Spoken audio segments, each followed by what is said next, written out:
Hi guys! Welcome back once again. Advice for today's magmahalan ang mga tao dito sa ibabaw ng mundo.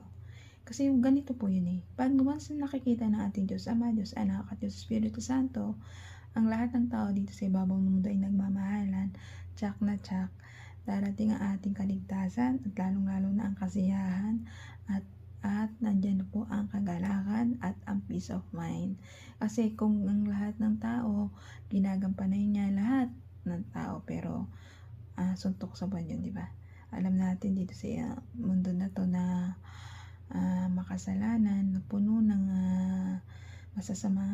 masasamang demonyo, lalong-lalo na spiritually.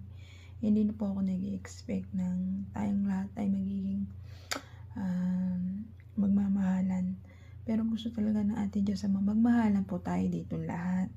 Huwag po tayong maging makasarili. Huwag po natin isipin yung sarili natin. Isipin natin yung nakakarami. Yung ikabubuti ng ating nakakarami ng kapwa-tao natin. Kasi once na iniisip natin nakakarami, dyan na pumapasok yung pagmamahalan ng bawat isa.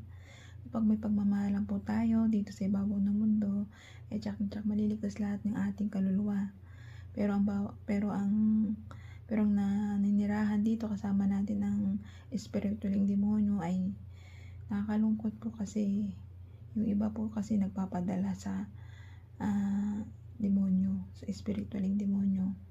Madali kasi silang pasukan ng mga spiritualing demonyo kasi kulang sila sa pananalig sa Diyos. Pero kung meron silang pananalig sa Diyos, nagtitiwala sila sa ating Diyos Ama, Diyos Anak at Diyos Espiritu Santo, yung mga demonyo na malalabanan natin yan spiritually.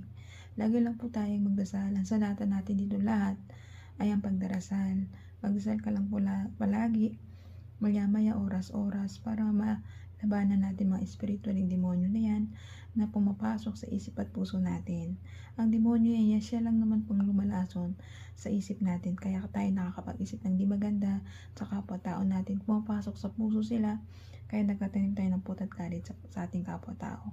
Pero kung ikaw ay mayroon ka paniniwalang may Diyos ka sa pagkatao mo, at naniniwala ka, nagtitiwala ka na meron tayong nagmamahal na isang Diyos Ama, Diyos Anak at Diyos Espiritu Santo, sa iyong pagkatao, tsak na tsak maliligtas tayong lahat. Isipin lang po natin ang ikabubuti ng kapwa-tao natin para mapabuti rin ng kaluluwa natin. Lahat tayo dito sa ibabaw ng mundo, magmahal, magbigayan, magtulungan. Pero nakikita ko po ngayon sa ibabaw ng mundo ito, puro pagka makasarili ang iniisip nila, yung yumaman